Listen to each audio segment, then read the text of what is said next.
Hey, bonjour à tous. Je pense que vous êtes au courant, mais la cybersécurité, c'est pas juste une histoire de business, d'entreprise ou d'école. Il y a tout un pan de ce domaine qu'on n'a jamais abordé, et pourtant qui façonne notre monde actuel. C'est toute la partie sécurité, qu'elle soit personnelle ou nationale. Bon, pas de suspense, vous avez vu le titre de la vidéo. Cette fois-ci, on va parler de cybersécurité dans l'armée, la police, la gendarmerie, et plus globalement au niveau national. Ça faisait un moment qu'on essayait d'aborder le sujet, mais vous en doutez, ces personnes sont assez difficiles d'accès. Et d'ailleurs, souvent pour de bonnes raisons. Et donc, on a été très surpris, mais ravi de recevoir une invitation de l'armée de l'air sur la base de Salon de Provence pour animer 4 conférences autour de la cyber avec des invités comme l'ANSSI, la gendarmerie, la marine, la police et bien d'autres. Alors je sais que je vais en décevoir certains, mais non, on n'a pas fait un tour de la base avec la caméra à l'épaule pour des raisons évidentes.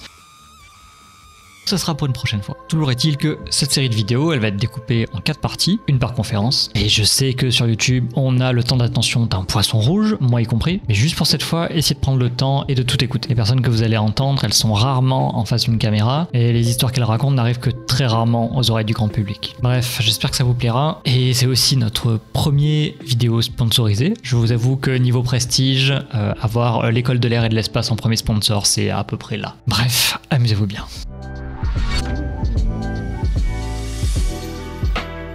On a l'ANSSI, la gendarmerie, la marine comme cyber et le RECIM. Vous allez nous expliquer ce que c'est que tout ça. Kevin Edon, si tu pouvais nous expliquer un petit peu plus précisément ce qu'est l'ANSSI et à quoi ça sert. L'ANSSI, service de la Première ministre, nous sommes part intégrante du SGDSN, Secrétariat général de la Défense et la Sécurité nationale, et donc l'Autorité nationale française en cyber. Nous sommes une agence à vocation exclusivement défensive. Ça veut dire quoi? On aime bien utiliser 4 mots qui résument cette action-là. Le fait de connaître, de partager, de défendre et d'accompagner. Connaître, c'est connaître l'état de la menace cyber. Partager, c'est partager avec tous les acteurs, qu'ils soient étatiques, qu'ils soient institutionnels, qu'ils soient du secteur économique, la situation de cette menace et également les manières d'y faire face. Donc les recommandations que l'on peut promouvoir à certains niveaux de sensibilité. Partager aussi autour de la manière de réagir à une attaque d'origine cyber, par exemple, une crise d'origine cyber. Donc connaître, partager, défendre. Souvent on appelle l'ANSSI les cyberpompiers de l'État. Donc ça va être le fait d'apporter de l'aide à des victimes de cyberattaques avec une priorité qui est liée au cœur de notre mission, qui va être donnée aux opérateurs d'importance vitale, les OIV, aux opérateurs de services essentiels, les OSE, et puis aux services de l'État. Ça ne veut pas dire que ce sont les seuls que l'on aide, mais c'est vraiment les priorités que l'on va avoir dans notre mission de défense de cyberpompiers. Et puis accompagner, alors je vous le disais, l'ANSSI c'est l'autorité nationale, donc on a un rôle de chef de file, donc on va accompagner le gouvernement dans sa définition et sa conduite de la politique cyber de la France. Également accompagner l'ensemble des autres acteurs des forces vives qui peuvent interagir sur le milieu de la cyber. Ça peut être lié au secteur industriel, je crois qu'on se connaît bien avec les industriels de la cyber. Également la recherche et l'innovation, là aussi c'est le rôle de l'ANSSI. Donc ANSSI, service de la Première ministre, autorité nationale française en matière de cybersécurité et cyberdéfense, à peu près 600 agents. Grégoire Marois, est-ce que tu peux nous expliquer un peu le rôle du ComCyber? ComCyber, c'est commandement de la cyberdéfense. Commandement d'abord, pourquoi? Parce qu'on commande tous les militaires qui travaillent dans le domaine de la cyber, donc on les appelle des cybercombattants. Ça représente à peu près 4000 cybercombattants au sein des armées, qui sont répartis 2 tiers personnel militaire et puis 1 tiers de personnel civil, des civils soit fonctionnaires, soit contractuels. Ces 4000 cybercombattants, il y en a finalement que 500 qui appartiennent réellement au ComCyber. Le ComCyber, c'est un commandement qui est à Paris, au niveau de l'état-major, et puis des unités propres qui sont essentiellement basées à Rennes, où on a tout un pool justement des cybercombattants rennais présents donc en région Bretagne. Le ComCyber, donc commandement, mais cyber, et c'est cyber pour cyberdéfense, et pour défendre la France, et les cybercombattants du ComCyber sont bien là pour conduire des opérations cyber. Les opérations cyber, il y a 4 volets. Il y a la partie cyberprotection, durcir nos systèmes, les systèmes d'information, les systèmes d'armes, tous les systèmes du ministère et des armées. Il y a également le volet chiffres pour avoir des communications sécurisées avec des standards de chiffrement militaire très importants. Et puis, il y a la partie défense, lutte informatique défensive, et la partie attaque, où à la fois on conduit des opérations de lutte informatique offensive en appui des opérations militaires et puis des opérations de lutte informatique d'influence pour justement accompagner les opérations militaires des armées dans le champ informationnel, notamment via les réseaux sociaux. Et on a actuellement 300 réservistes opérationnels cyber qui sont donc des personnels civils qui viennent faire des périodes de réserve au sein des unités du ComCyber. Et notre objectif, c'est de pouvoir doubler ces effectifs dans les 5 ans à venir. Fabien Suchot, est-ce que tu pourrais nous expliquer un petit peu quel est le rôle d'un référent cyber en PACA ? Les référents cyber ont été mis en place finalement à la création du ComCyber GEN, donc le commandement de la gendarmerie dans le cyberespace en 2021. Donc l'idée était effectivement qu'en région, il y ait une meilleure structuration du réseau des cybergendarmes qui était déjà présent. Donc il y avait 8000 sur le territoire national. Pourquoi ? Pour faire face finalement à une augmentation des cyberattaques et de notre cybercriminalité. Nous, quand on parle de cyber, on parle de, effectivement, cyberattaquants, de cybercriminalité. Cybercriminalité, pourquoi ? Parce qu'essentiellement, nous œuvrons dans un domaine judiciaire, donc on parle de victimes et d'auteurs.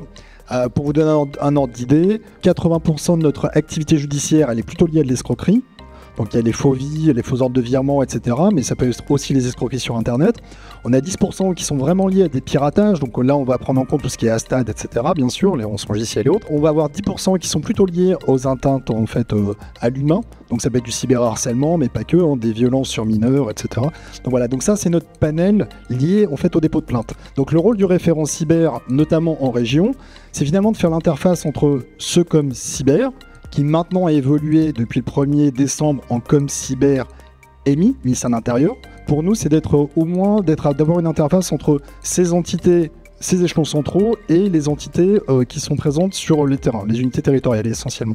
Donc 2 missions principales, comme je disais. Tout d'abord, mettre en place un plan d'action qui était nécessaire, vise sur 4 grands domaines principaux.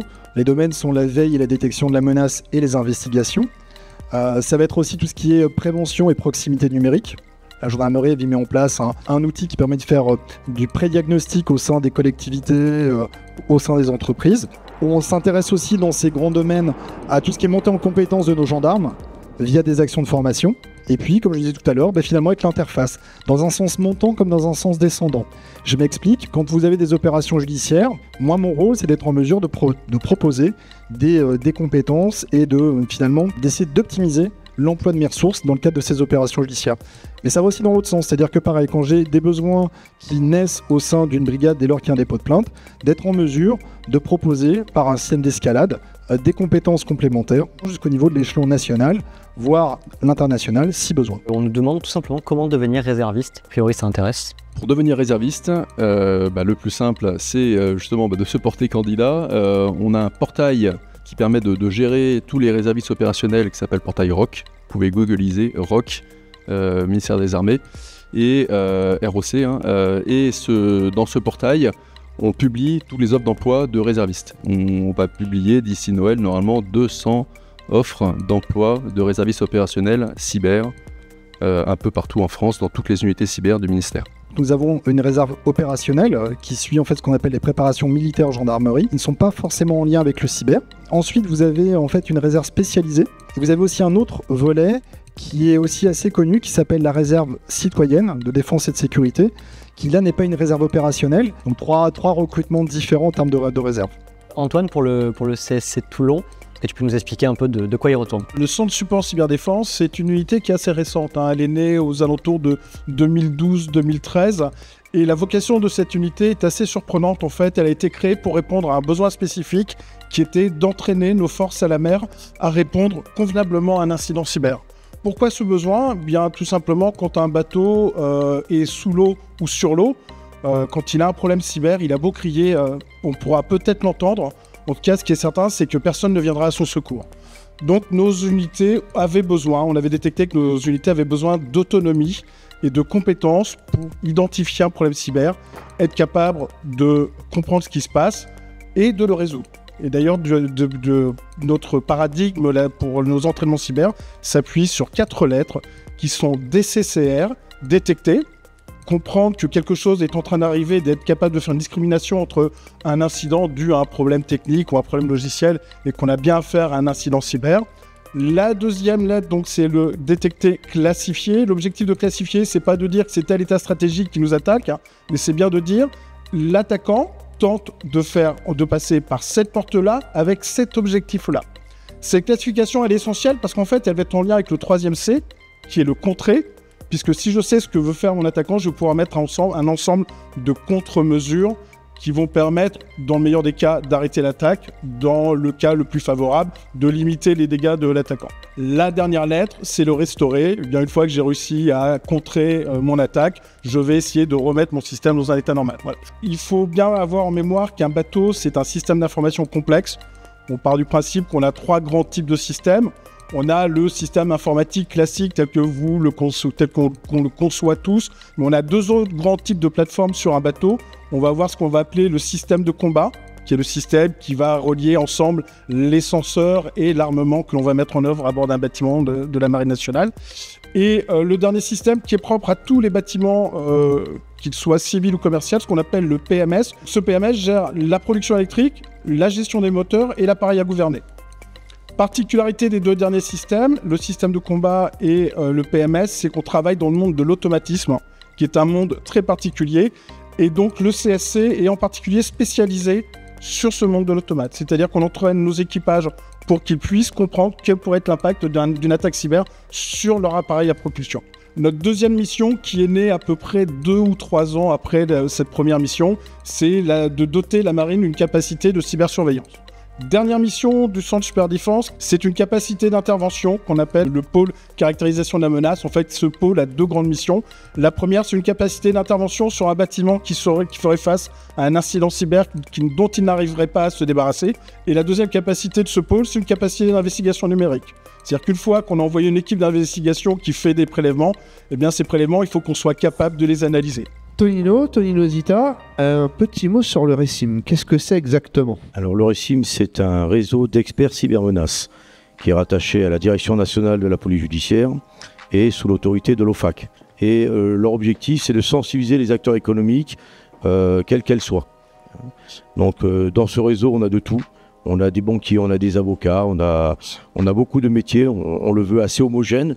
Pourquoi? Parce qu'il faut arriver à toucher le cœur, en fin de compte, de l'activité qui est diverse et variée dans notre pays. Et de leur faire comprendre comment eux-mêmes peuvent anticiper une attaque cyber en prenant des mesures.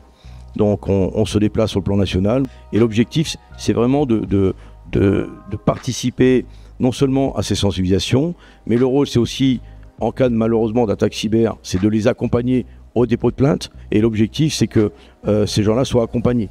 Parce qu'un patron d'une entreprise qui subit malheureusement une attaque cyber a du mal à se déplacer dans ces institutions, parce que pour lui c'est une perte de temps.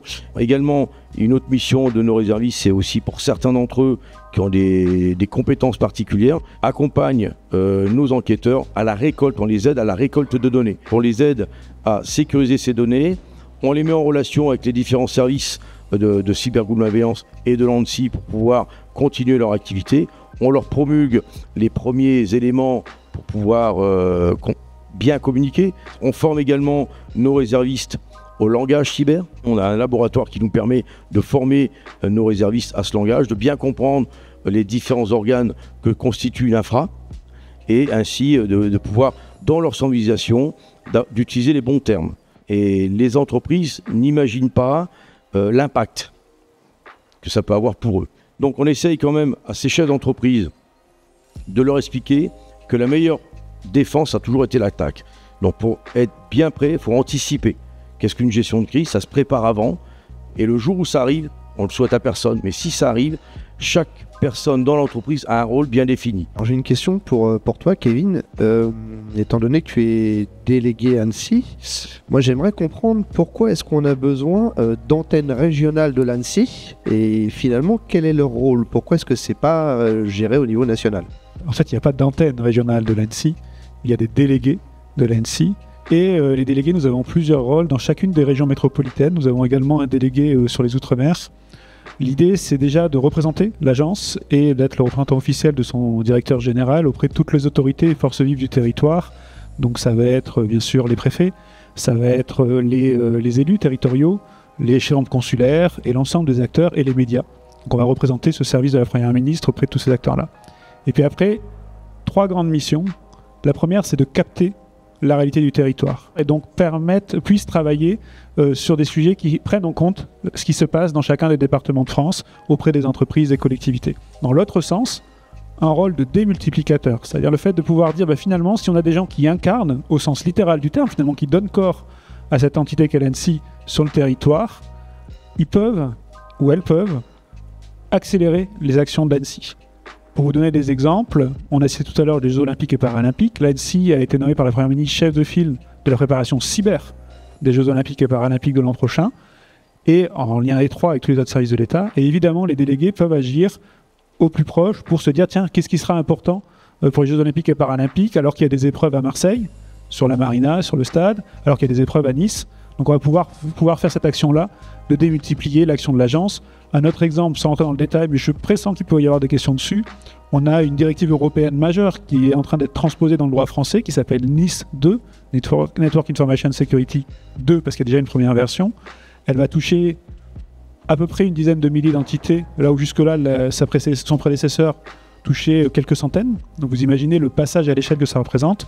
Là aussi, les délégués vont pouvoir contribuer, en travaillant avec toutes les forces vives de la région, à pouvoir déployer intelligemment, efficacement cette directive. Donc capter, déployer, et après la mission infinie, c'est de contribuer à élever le niveau de sécurité numérique du territoire. Et là, vous imaginez bien que c'est pas nous qui allons configurer les firewalls, les équipements de sécurité de chacune des entreprises de la région, évidemment que non. En revanche, moi je l'interprète comme un rôle de catalyseur, c'est-à-dire la capacité à accélérer les initiatives locales. Lorsqu'on a une grande collectivité ou un département qui décide d'aider les autres collectivités de son département, de son territoire, finalement, comment l'aider à avancer là-dessus? Lorsqu'on a une chambre consulaire qui veut monter une formation en destination des chefs d'entreprise, lui permettre finalement de développer cette petite touche cyber qui lui permet de faire la bonne sélection de son formateur.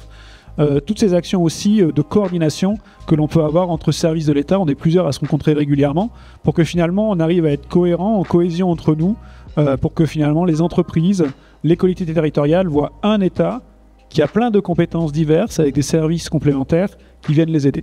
On va passer côté marine. Moi, j'aimerais bien avoir quelques précisions justement sur l'antenne, avec des gros guillemets, de Toulon, savoir ce qui se fait précisément à cet endroit-là. Je crois qu'on avait parlé peut-être un petit peu de forensique tout à l'heure. Est-ce qu'on pourrait avoir quelques précisions là-dessus? Il faut savoir, le centre support cyberdéfense, c'est 2 antennes, une à Brest, une à Toulon. C'est normal, ce sont les 2 grands ports de la Marine nationale, donc on s'est mis à proximité de nos bâtiments. Il n'y a pas normalement de différence entre Brest et Toulon.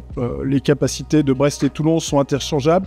On a juste une petite spécialité sur Brest qui est plutôt en lien avec la flotte des sous-marins nucléaires lanceurs d'attaque qui utilisent des technologies très particulières. Donc on a des gens un peu spécialisés. Et sur Toulon, on a une particularité aussi, un prisme un peu plus important sur les bâtiments de premier rang, puisque la majorité des bâtiments de premier rang sont basés à Toulon. Mais mis à part ces deux petites spécificités, on fait exactement le même travail. Pour vous donner même une idée, la cybersurveillance est faite une semaine sur l'autre d'un centre à l'autre. Pour dire qu'on est vraiment en prisme en miroir. On ne fait pas ce qu'on veut. Nous sommes une unité militaire et en fait, notre activité nous est fixée par un contrat opérationnel qui vient de l'état-major de la marine, qui nous dit ce que l'on doit faire, et qui vient également de directives du ComCyber. Voilà. Donc, notre contrat opérationnel, on va dire que c'est de faire un certain nombre d'entraînements à l'année. On va avoir des entraînements élémentaires sur simulateur, des entraînements à la mer sur les bateaux et des entraînements majeurs où là on imagine une crise cyber de très grande envergure qui toucherait un nombre important d'unités de la Marine nationale. Notre deuxième contrat opérationnel, c'est bien entendu d'entretenir une capacité de supervision en temps réel. Et le troisième contrat opérationnel, c'est cette fameuse capacité de déploiement d'un groupe d'intervention cyber. Ces interventions cyber, leur objectif, je vous l'avais dit tout à l'heure, c'est de porter assistance à une unité qui ferait l'objet d'une attaque avérée ou d'une attaque supposée. En fonction du type de l'attaque, ou du moins en fonction du type de l'équipement qui est impacté, en fait, on va se forger une équipe la plus à même à répondre efficacement à cet incident. La taille minimum d'une équipe d'intervention, c'est 3 personnes. Et sur des incidents majeurs, il n'y a quasiment pas de limite. Ce qu'il faut savoir, c'est que dès que l'incident devient important, c'est rapidement le ComCyber qui va prendre la main. Et on ne sera plus que des acteurs à la main du ComCyber. Le ComCyber peut nous donner grosso modo 3 types de priorités. La première, c'est celle qui peut vous paraître la plus évidente, c'est la reconquête du système. La deuxième priorité que peut nous demander le ComCyber, c'est de déterminer s'il y a eu latéralisation ou pas. Et la troisième priorité que peut nous demander le ComCyber, c'est de caractériser la menace. C'est-à-dire de récupérer l'ensemble des indices de compromission qui va permettre de faire de l'imputabilité ou de tenter de faire de l'imputabilité. On utilise un certain nombre de méthodes, on utilise même les méthodes de la gendarmerie, puisque nous travaillons main dans la main avec la gendarmerie. On a des échanges qui nous permettent de nous assurer que les procédures que l'on met en œuvre sont compatibles avec une éventuelle judiciarisation. Priorité numéro 1, donc faire un prélèvement, s'assurer de garantir l'inviolabilité ou du moins de garantir l'authenticité du prélèvement. Et ensuite, on peut, en fonction des directives que nous donne le ComCyber, et si le ComCyber nous l'autorise, procéder à l'analyse de nos prélèvements. À partir de ce moment-là, quand notre laboratoire d'analyse a prélevé ces artefacts, ils sont capables de nous établir une timeline, donc d'établir l'avancée chronologique et temporelle et dans l'espace de l'attaquant dans le système qui a tenté de compromettre. Et ils vont également nous fournir l'ensemble des IOC, des indicateurs de compromission, qui sont en fait les marquants spécifiques de l'attaque. Et tous ces éléments-là, une fois qu'on les a, on les donne au calibre pour que en fait, tout l'ensemble de nos prélèvements puisse être utilisé par l'ensemble de la communauté cyber des armées. Ça me fait poser une petite question à Fabien. Comment est organisée un petit peu la région PACA niveau cyber? Et j'aimerais savoir si la gendarmerie travaille avec d'autres institutions, et notamment avec la police. On a un maillage territorial qui est assez important, on couvre 95% du territoire, mais essentiellement 50% de la population. Donc on est plutôt sur des zones qui sont périurbaines, voire rurales. Donc c'est quand je parle de ces brigades, je parle de ces petites brigades-là.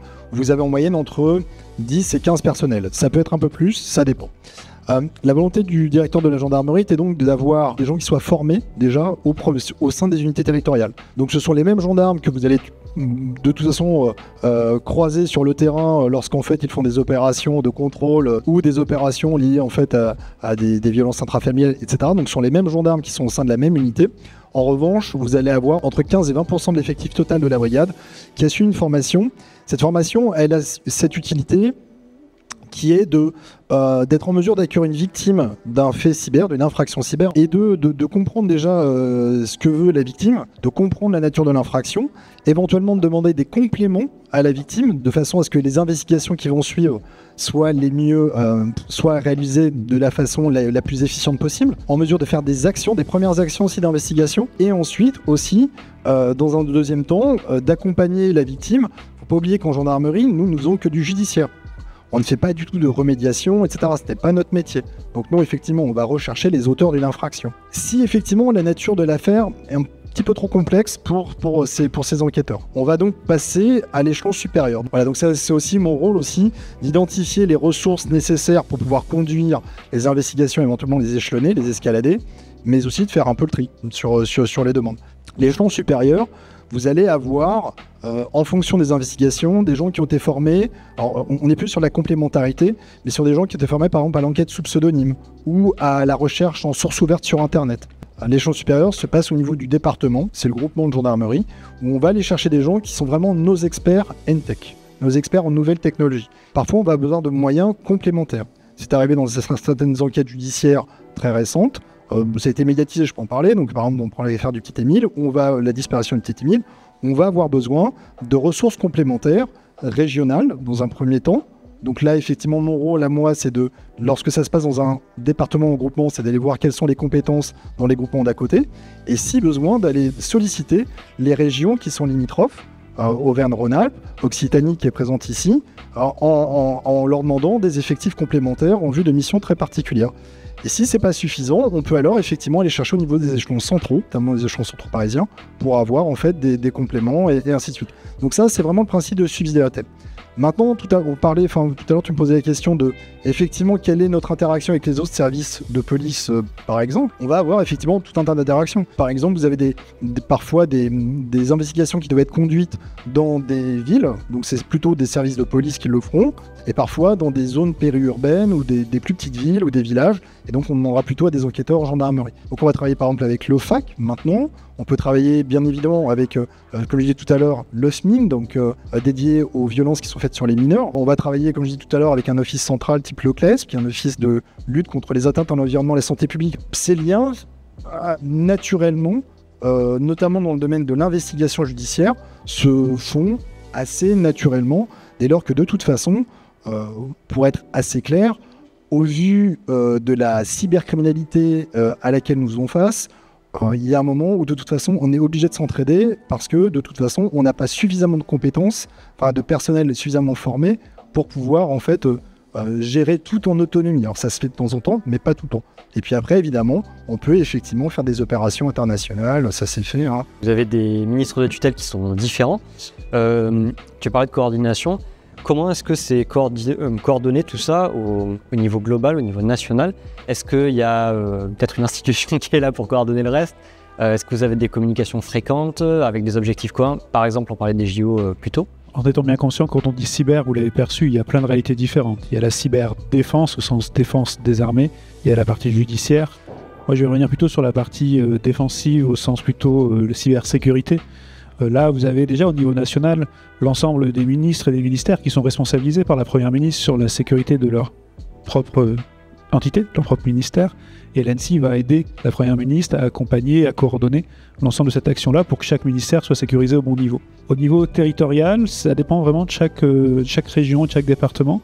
Pour vous donner l'exemple de Provence-Alpes-Côte d'Azur, on a maintenant une action dans quasiment tous les départements et aussi en lien avec le préfet de région pour que dans ces départements-là, les entités qui travaillent sur les services d'État qui travaillent sur la cybersécurité des entreprises, des collectivités territoriales, des autres institutions ou forces vives du territoire, finalement, on arrive à être en cohérence et en cohésion. Et donc là, vous avez aujourd'hui des rencontres régulières, et ça veut dire aussi qu'on s'est identifiés les uns les autres, qui sont sous l'égide du préfet ou de la préfète, qui sont animés par l'ANSSI, où l'on doit avoir les forces de sécurité intérieure, gendarmerie nationale, police nationale, les services de renseignement lorsqu'ils interviennent au bénéfice d'entreprises notamment, par exemple la DRSD auprès des entreprises de la défense, les services préfectoraux, mais également d'autres acteurs qui ont des sujets de cybersécurité à porter, et donc l'ANSSI.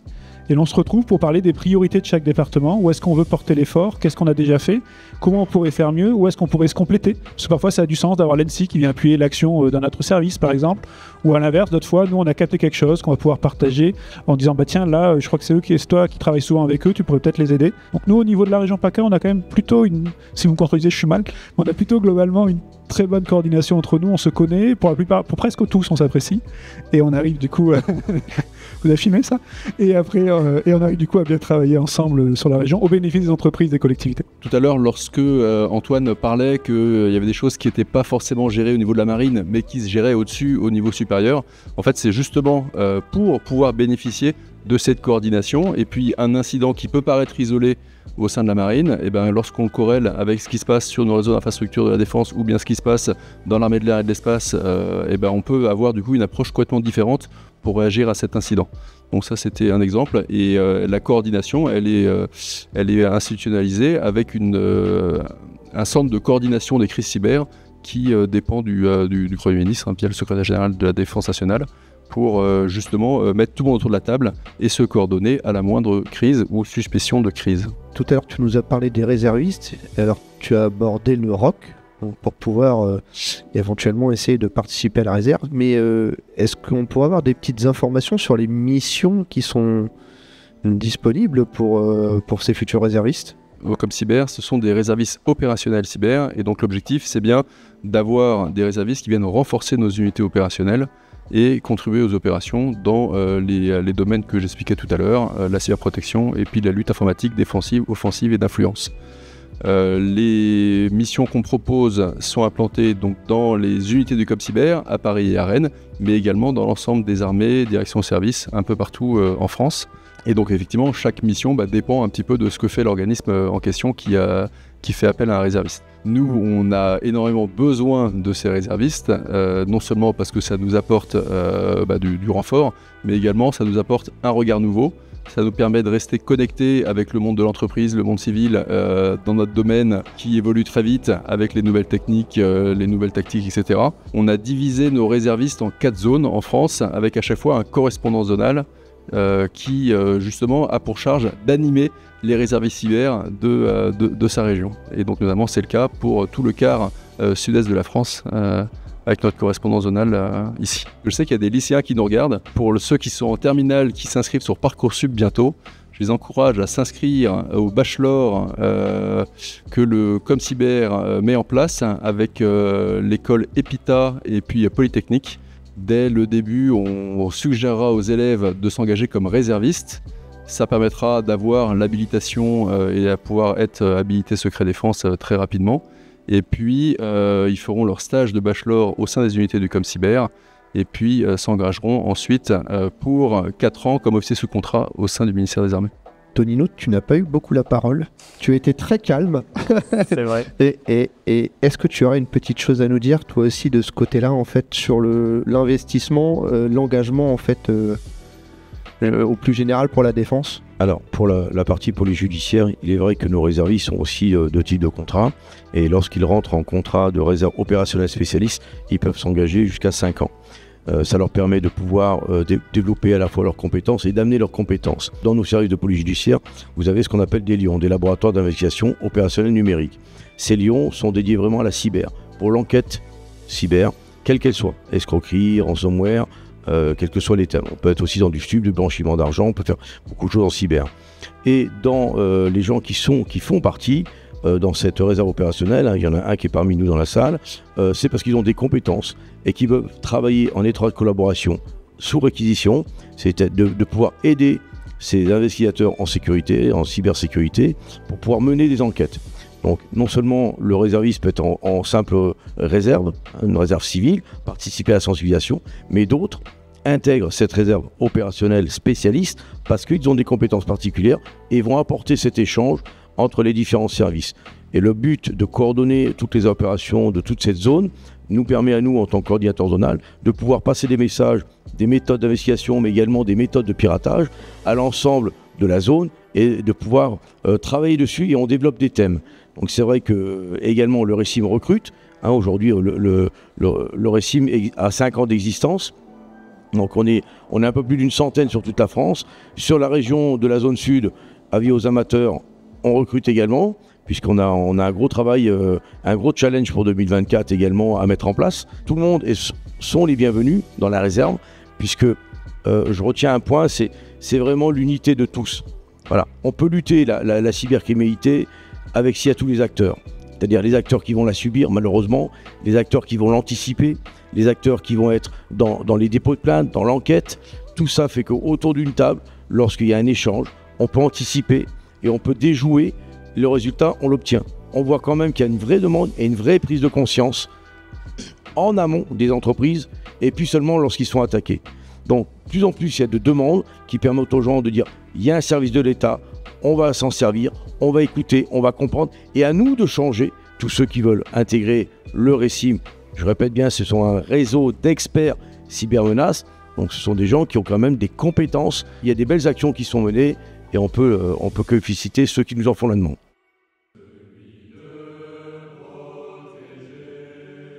J'espère que cette première vidéo vous a plu.